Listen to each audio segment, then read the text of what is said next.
Hello and welcome to Pain Options Education.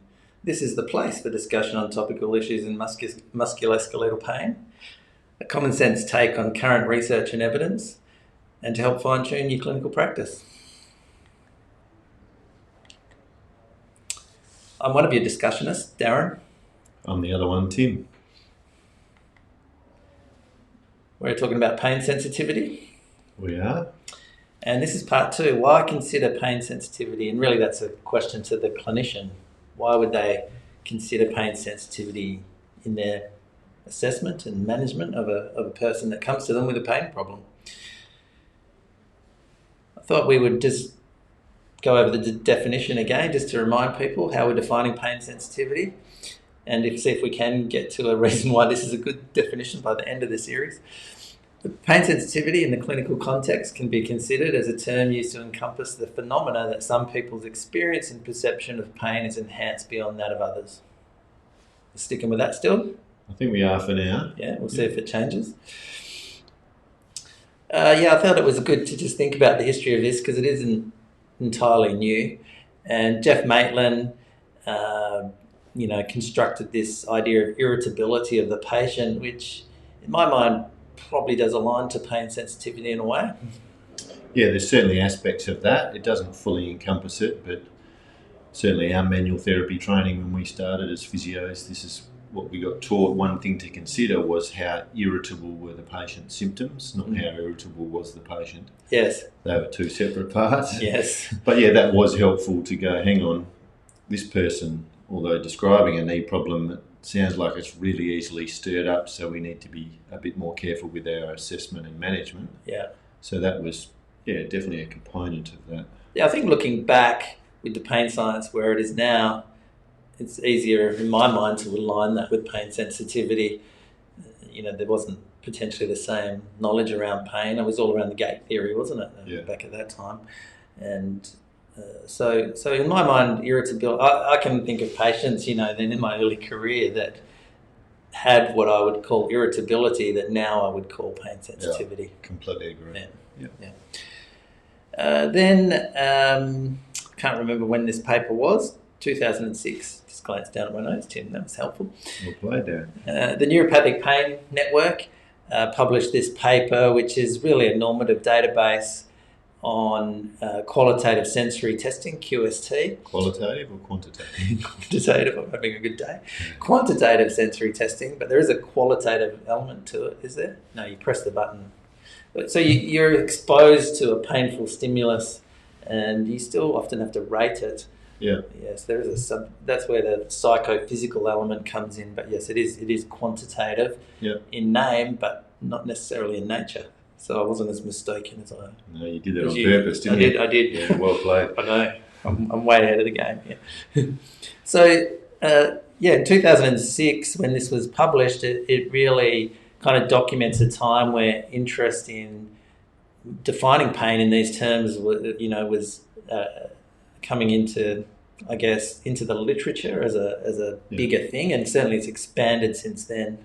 So this was researchers, and obviously, like you've listed there, the German Neuropathic Pain Network. So that's where a lot of this concept started, wasn't it? Being able to quantify different aspects of people's pain. So there was some specific measures developed around that. Yeah, there's a full QST battery, and there's cold sensitivity, pain sensitivity.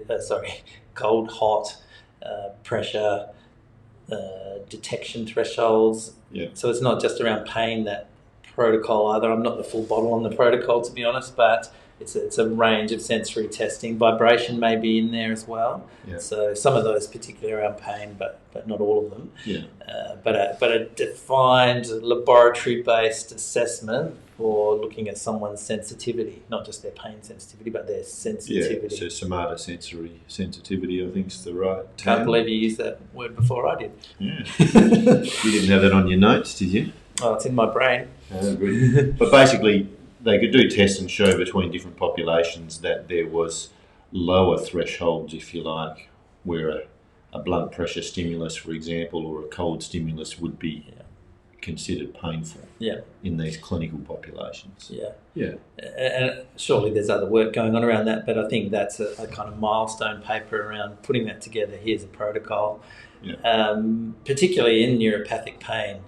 And then as the next milestone, we've got the zoo paper, which is published this year, or maybe last year. 2019, I think. Yeah. Yeah. Which uses CST, which is clinical sensory testing. So it's kind of the culmination of taking that laboratory-based assessment approach and applying it in a manner that's probably more accessible to clinicians, I would say. Yeah, that was the difficulty because QST was measured with some fairly technical equipment in the lab with very accurate changes in temperature or very accurate measures of pressure, such as a pressure algometer, which we can't readily replicate in the clinic, certainly not without at least some fairly significant costs. Yeah. And then there's the time as well.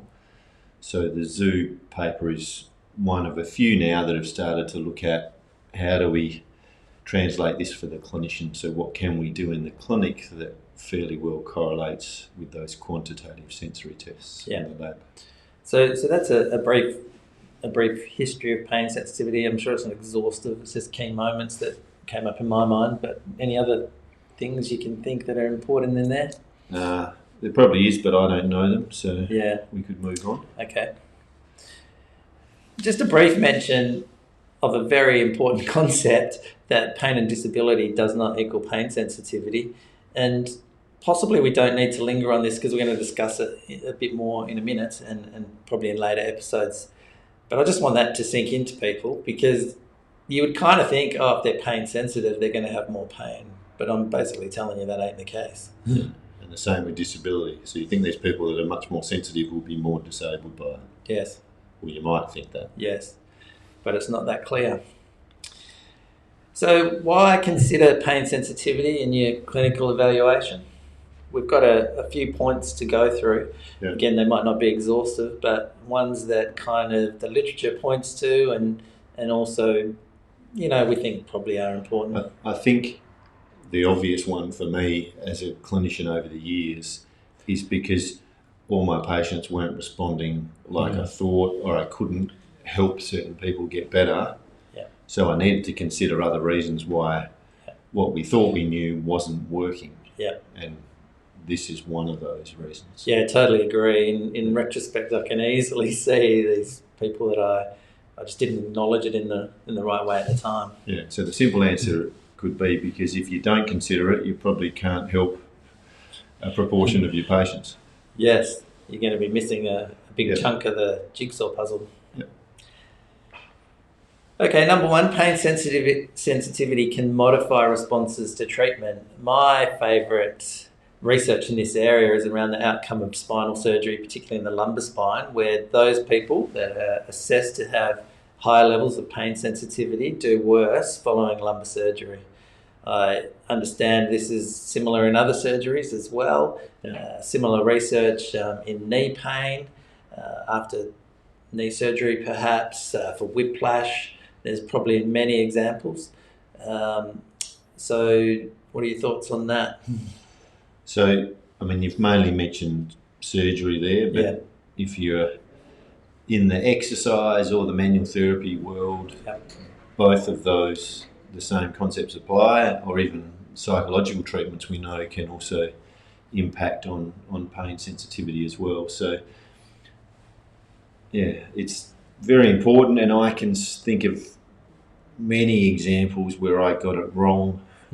And as physios, we used to be known as givers of pain, and people would quite happily put up with that pain. So I remember being not concerned at all that the person was complaining that what I was doing was hurting them quite a lot. And then I really didn't think of it for a while when they came back and said, I was sore for 2 or 3 days after that treatment. Yeah.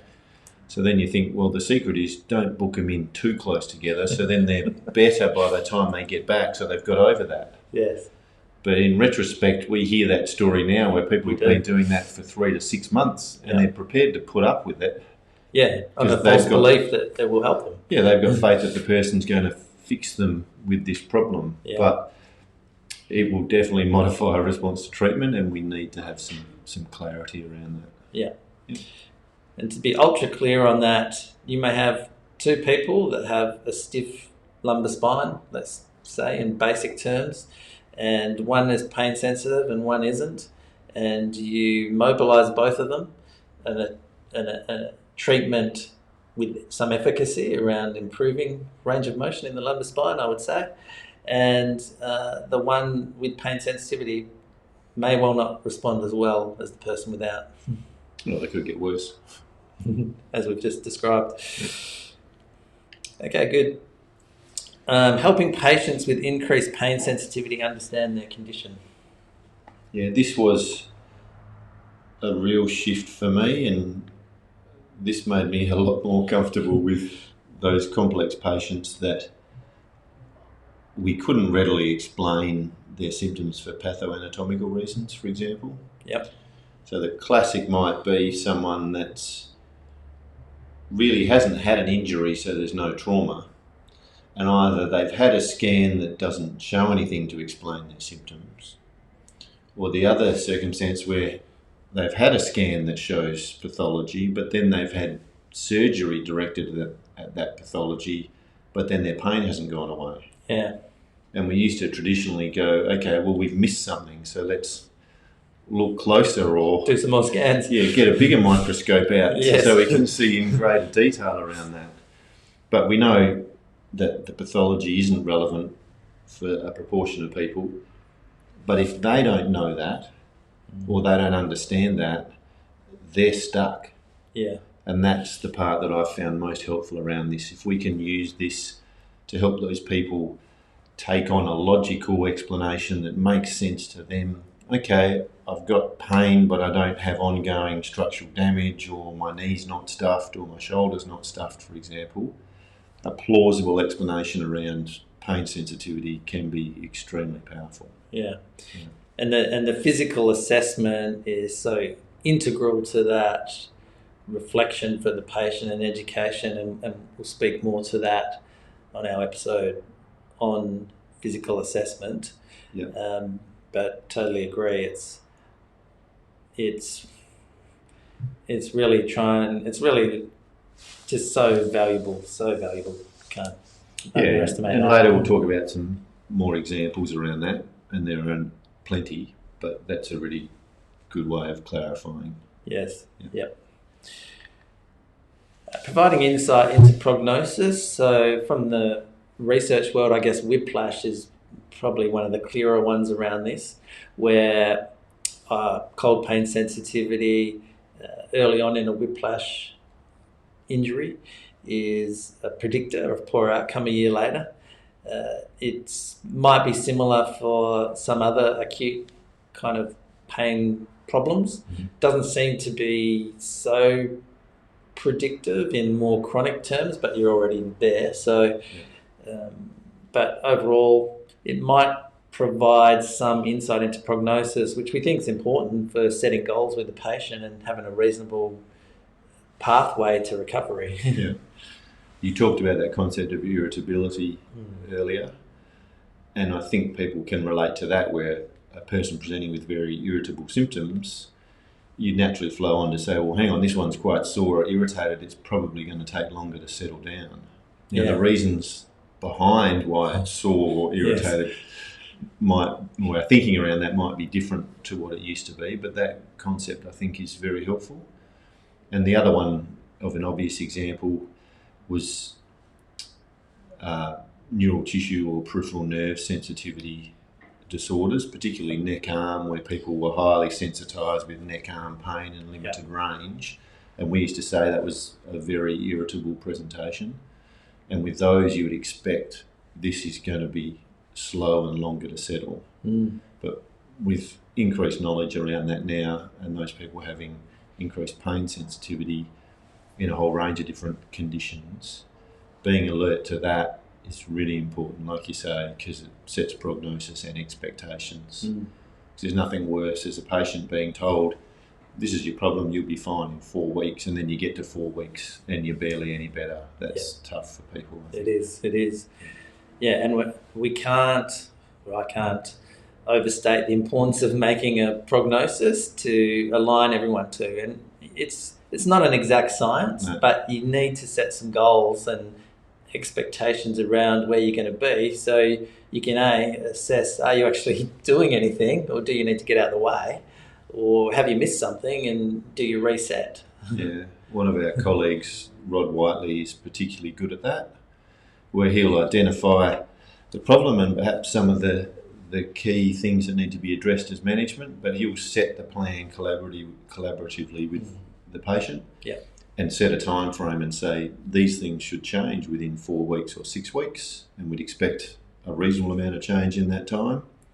And if they agree it's better and you agree it's better, fine, but you get to that checkpoint, and if things aren't better, something else is going on and we need to reappraise. So, and that's particularly important when pain sensitivity is present. Yeah, and a fantastic way to increase your your clinical reasoning kind of skills, a fantastic feedback loop it is. Subgrouping based on pain sensitivity. So there's no doubt you can do this, and I'll give you an example in a while. It's not so clear though what that subgroup means in terms of managing these people, but definitely it could be useful for clinicians to be aware of that, so that they at least recognise, oh yeah, you fit this kind of group where this is a problem, and we're so much on individualised care, but in terms of clinician recognition, knowing about these kind of subgroups is useful. Yeah, certainly a lot of that original work was around trying to identify medications, wasn't it? Yeah, there is that for sure. Whether that's successful or not is another question, but trying to go which components or parts of this pain sensitivity are relevant in terms of targeting management, be that medication or other types of management. And look, there are lots of caveats to this kind of approach that we're discussing, which we will talk about in our last issue, which will definitely come back to that point. Yeah. So at this point, I think we could really say, yes, you can subgroup, and if that assists, then maybe the more novice clinician in recognising that this person's different from someone else, then that's helpful. Yep. Okay, we're already up to paper of the day. We're in simple Chinese here because I know you've been doing a bit of work with our Chinese friends, and I'm sure you'll be able to pronounce this one, Tim. Well, I don't like to show off is the thing, Darren. Okay. I've been working on a Chinese translation of our musculoskeletal framework. Clinical translation framework, I remember. Correct. People would probably find difficulty pronouncing that, and given you're not as expert, maybe you want to have a go. No, I've heard you pronounce it and it was fantastic, so I don't want to spoil that either. Okay, today's paper is a paper by Martin Raby, known to us. Well, he better be, because I'm actually on there as an author as well, but we know Martin, and this is a study that he performed a few years ago as part of his PhD, and it's interesting. It harps back to a few things that we were talking about earlier. So he has taken 300 people with axial low back pain, so ruled out people with radiculopathy, so they're not so much those neuropathic pain presentations and more local low back pain. Yep. He's done sensory profiling and then done a cluster analysis to come up with these groups based on their sensory profile. So the sensory profile was the quantitative sensory testing that we were talking about previously? Yeah, and there was a number of different things in there, but on this graph you can see the key ones that are on this graph come out to be sensitivity to pressure and sensitivity to temperature. So the green squares, they look like from this distance, that's a group where they're low on both of those measures. Okay, so not excessively sensitive to temperature or pressure. Correct. So we call that low or normal sensitivity. Yep. The second group I'll talk to is the kind of yellowish... Beige, I think. Beige, thank you. Beige, yes, all right, we'll go with that. The beige group, and they're the same on the temperature, like pretty normal or low, but more sensitive to pressure. It always makes me think of fibromyalgia, that classic pressure pain sensitivity, but... Because that's one of the diagnostic criteria. Well, it used to be, at least. And So there's another group there that are sensitive to pressure, but temperature's not so bad. And then the third group, which is clearly a light blue, is that right, Tim? Sky blue. Sky blue, thank you. Yeah. That are sensitive to both temperature and pressure. So we can clearly see there's these three groups with different sensitivity profiles, if you like. Yeah. Now, the thing is, when you then look at pain and disability amongst those three different profiles or groups, it's no different between them. So I would have thought the sky blues, because they're more sensitive to temperature and pressure, that might suggest their system is more sensitised, so their pain or disability would be worse. Yes, and it is logical to think that, but that's the interesting thing about pain sensitivity. It needs a different kind of logic. Yeah. And so it is just a very good example of that not working. And one of the other criticisms, this uses static QST testing, which is basically you apply a stimulus and see the result of it. Yeah. Another method is dynamic QST testing, where you look for a change in response. So conditioned pain modulation is an example of that, where you give someone a painful stimulus, or give them, assess their pain sensitivity, give them pain, and then reassess it and see if that changes how their system responds to that.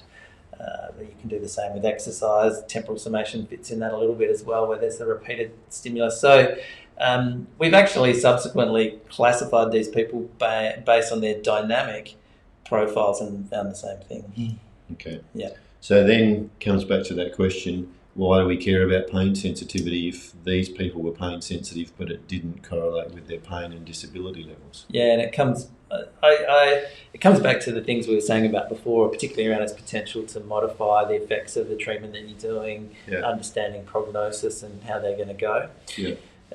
Interestingly, if you take this same set of people, profile them on psychological profiles, you get three clusters, basically one that is higher on cognitive and affective things, so they're stressed and they have poor beliefs.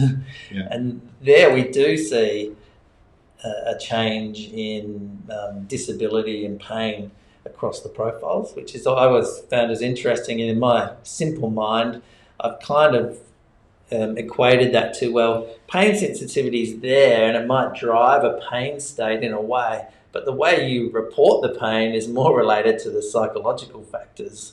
And that kind of makes sense, partly around context, as you say, but your understanding of pain, because some people might be pain sensitive, but they actually cope with that very effectively, and it doesn't necessarily equate to their reported pain or disability. Yeah. Obviously, when you're more distressed, it's more likely to be an issue, because we know we generally cope with life less well when we're distressed. So again, to me, I'm also okay with this, because if I find pain sensitivity, and as we talked about, thinking more broadly of sensitisation, as we said in the first episode, we're hearing that the system's sensitised for multiple reasons, but we're measuring, I guess, we have a few ways of measuring to a degree pain sensitivity, but we're only looking for it when we think it's relevant in their whole picture. So we're not just doing these tests on everyone. It needs to make sense with their story. And I was just thinking, like, put it in reverse. If someone's highly disabled, don't assume they've got pain sensitivity. Completely right. Yeah. Okay, good.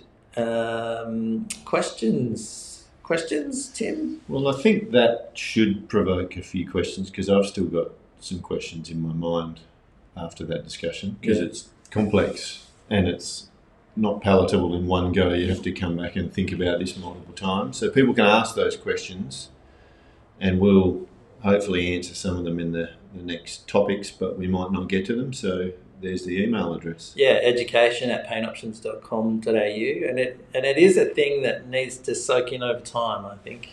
Yeah, you could revisit this multiple sittings. Yeah, exactly. Great. Nice to be with you all again, and we will see you next time. Cheers.